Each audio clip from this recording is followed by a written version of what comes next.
നമസ്കാരം. നമുക്കിന്ന് Kerala spicy mixture തയ്യാറാക്കാം. 2 കപ്പ് കടലമാവിലേക്ക് 1/2 കപ്പ് വറുത്ത അരിപ്പൊടി ചേർക്കാം.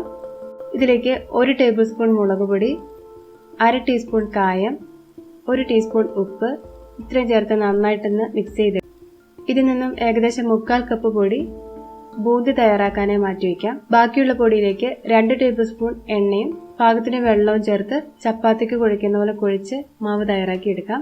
കയ്യിൽ ഒട്ടിപ്പിടിക്കാതിരിക്കാൻ കുറച്ച് എണ്ണ തടവി കൊടുത്താൽ മതി. ബൂന്തി തയ്യാറാക്കാനായി പൊടിയിലേക്ക് പാകത്തിന് വെള്ളം ഒഴിച്ചു കൊടുക്കാം. കുറച്ച് സോഡാപ്പൊടി ചേർക്കുകയാണെങ്കിൽ ബൂന്തി നല്ല ക്രിസ്പിയായി കിട്ടും. ദോശമാവിൻ്റെ പരുവത്തിലുള്ള ബാറ്ററാക്കി എടുക്കാം.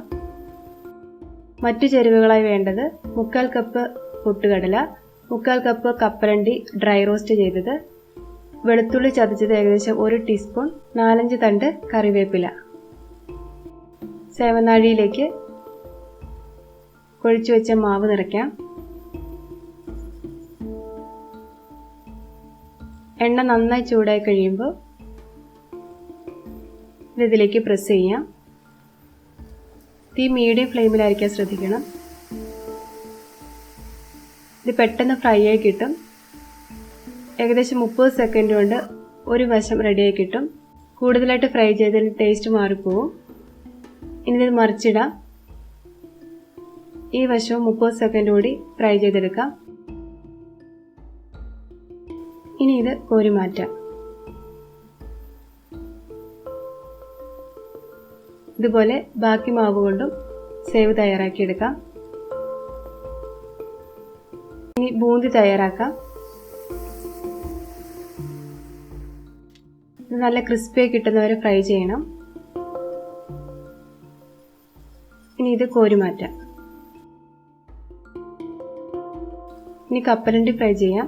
ഇടയ്ക്കൊരെണ്ണം എടുത്തു നോക്കി ടേസ്റ്റ് നോക്കണം. പാകത്തിനാകുമ്പോൾ കോരി മാറ്റാം. ഏകദേശം 30 സെക്കൻഡ് കൊണ്ട് ഇതും റെഡിയാകും.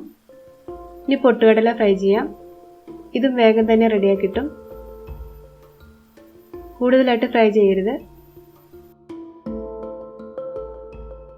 ഇനി വെളുത്തുള്ളിയും കറിവേപ്പിലയും ഫ്രൈ ചെയ്തെടുക്കാം. കറിവേപ്പില കുറച്ച് കൂടുതലുള്ള നല്ലതാണ്. നല്ലൊരു ഫ്ലേവറും ടേസ്റ്റും കിട്ടും.